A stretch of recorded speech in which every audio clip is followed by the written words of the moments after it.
ఇప్పుడే జీ5 app download చేయండి. చూడండి మీ ఫేవరెట్ టీవీ షోస్ ఎప్పుడైనా ఎక్కడైనా.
బావా, ఒకసారి కారాపు.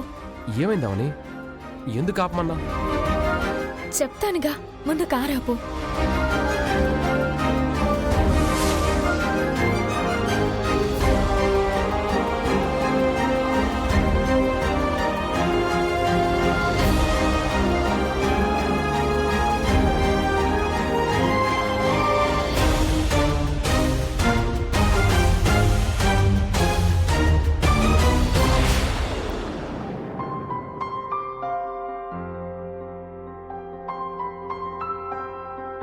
నేను టూరిస్ట్ గైడ్గా జాబ్ చేస్తున్నప్పుడు చాలాసార్లు ఇక్కడికి వచ్చాను.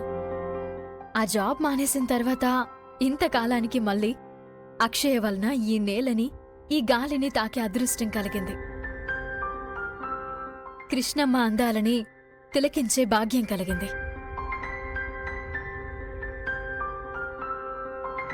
గుడికి వెళ్ళే సమయం అవుతుంది. ఇక బయలుదేరదామా మేడం? ముందు స్నానాల గాడి దగ్గరికి వెళ్ళాలి. సరే, పద. అవని పద.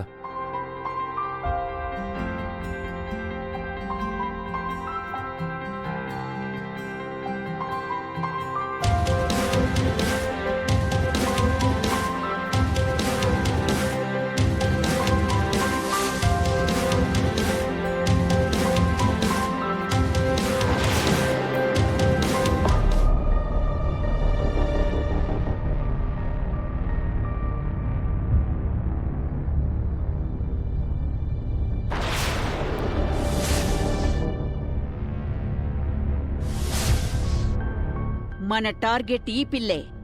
భవానీమాల వేసుకున్న వాళ్ళు ముందుగా ఈ స్నానాల ఘాట్ దగ్గర స్నానం చేసి అమ్మవారి గుడి దగ్గరికి చేరుకుంటారు. గుడి మెట్ల మీద నుంచి కాలినడకన గర్భగుడి దగ్గరికి చేరుకుంటారు.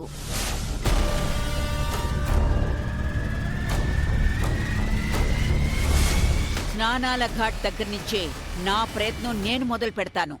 నేను ముందుగా వాళ్లతో మాటలు కలిపి పరిచయం చేసుకుంటాను. మీరు నాకు సంబంధించిన మనుషులని అనుమానం రాకుండా నన్ను ఫాలో అవుతూ ఉండండి. నా సైగలను బట్టి మీరు ఏ క్షణంలోనైనా అటాక్ చేయడానికి సిద్ధంగా ఉండండి. ఖచ్చితంగా ఆ పిల్ల దీక్ష భగ్నమైపోతుంది. సరే రాజమ్మ, రండి.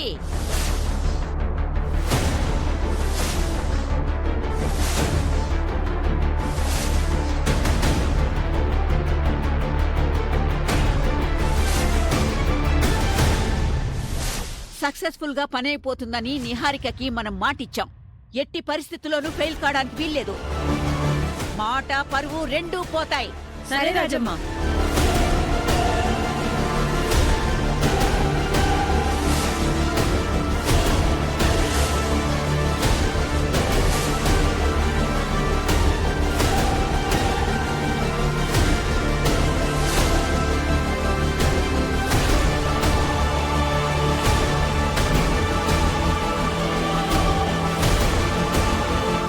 పాటికి వాళ్ళు ఇక్కడికి చేరుకోవాలి.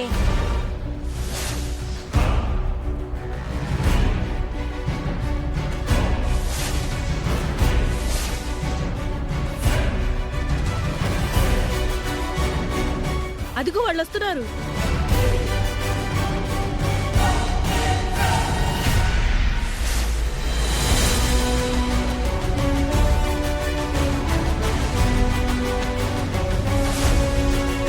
ఇంక నేను రంగంలోకి దిగుతాను. ముందుగా తీయని మాటలతో వాళ్ళని నా వైపుకు తిప్పుకుంటాను. మీరైతే నన్ను అనుక్షణం గమనిస్తూ ఉండండి. అలాగే రాజమ్మ.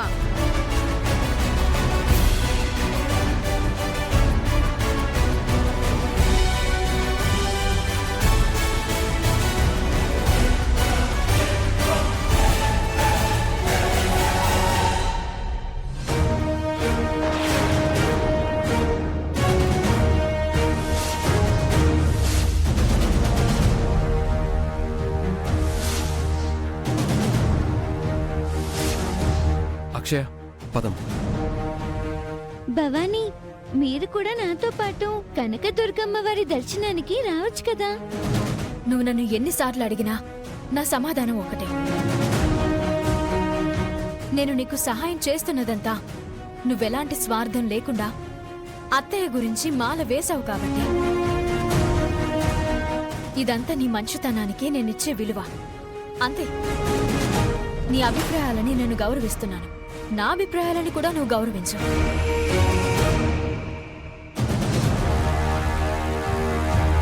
ఈ విషయంలో నువ్వు నన్ను బలవంతం చేయొద్దమ్మా,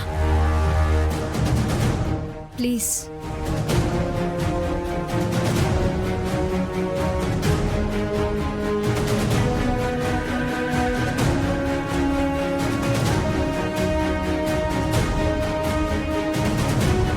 ఏ క్షణంలోనైనా మేడం మనసు మారుతుందేమోనన్న చిన్న ఆశతో అడుగుతున్నాను. అయినా సరే అదే మాట మీద ఉన్నారు. అవని దైవం విషయంలో అంత మొండిగా ఉన్నా నాకు కోపం రావటం లేదు అక్షయ. ఎందుకంటే మా ఇంట్లో మా అమ్మ తరువాత అవనియే ఎక్కువగా అమ్మవారిని ఆరాధించింది.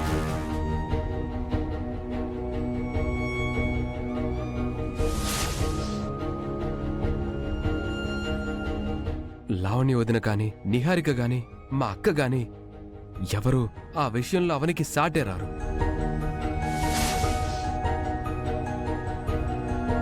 ఒక్కోసారి మితిమీరిన పూజలు చేస్తుండేది. వ్రతాలకు నోములకు అడ్డుండేదే కాదు.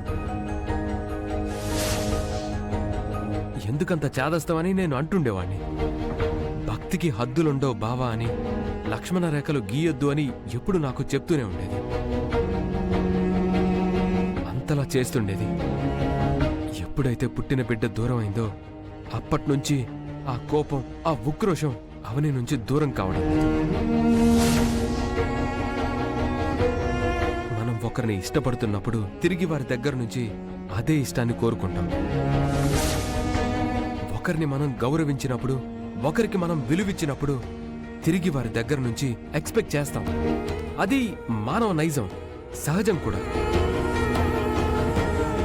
జీ5 యాప్ డౌన్లోడ్ చేసి అన్ని ఎపిసోడ్స్ పూర్తి ఉచితంగా చూడండి.